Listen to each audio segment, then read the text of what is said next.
Ini Aguan ya, pengembang Agus Dayu Group yang sekarang belakangan ini kan banyak sekali disoroti berkaitan dengan proyek strategis nasional PIK 2. Akhirnya bicara ke media dan dia ini bersedia diwawancarai oleh Tempo.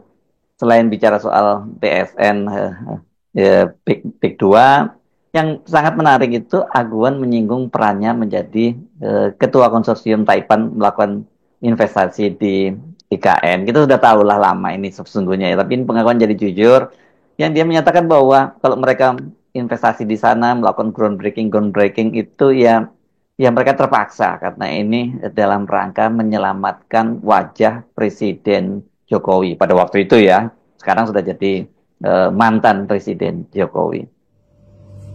Ya, kita mengerti apa yang disebut angle di dalam jurnalisme. Diberitakan Tempo itu udah satu hal. Aguan diberitakan Tempo itu hal yang luar biasa tuh.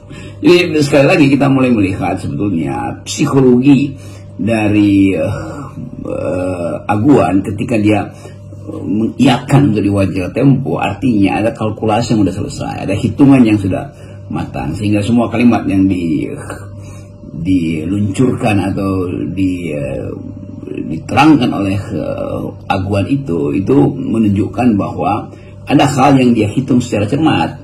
Dan Tempo tentu bukan tanpa riset, bahkan menilai apakah betul kira-kira keterangan Aguan itu bisa mengubah konstelasi politik atau konstelasi gosip politik sementara ini, bahwa Aguan sebetulnya memang sekedar untuk dalam bahasa dia sendiri menyelamatkan muka Presiden Jokowi.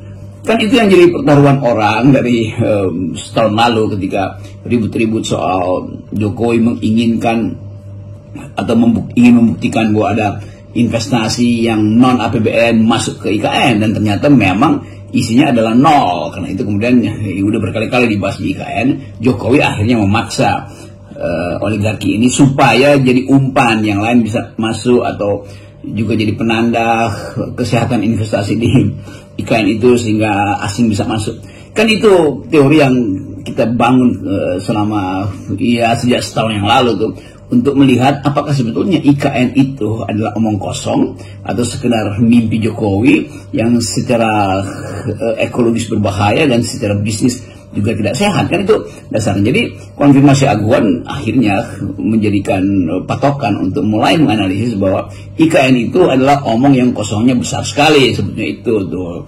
Yang ya dulu saya juga diperiksa polisi karena saya bilang bahwa Jokowi nyebar hoax soal IKN, bahwa itu dia cuma bohong aja, mengatakan IKN itu udah ada ratusan atau bahkan ribuan MOU, dan itu yang menyebabkan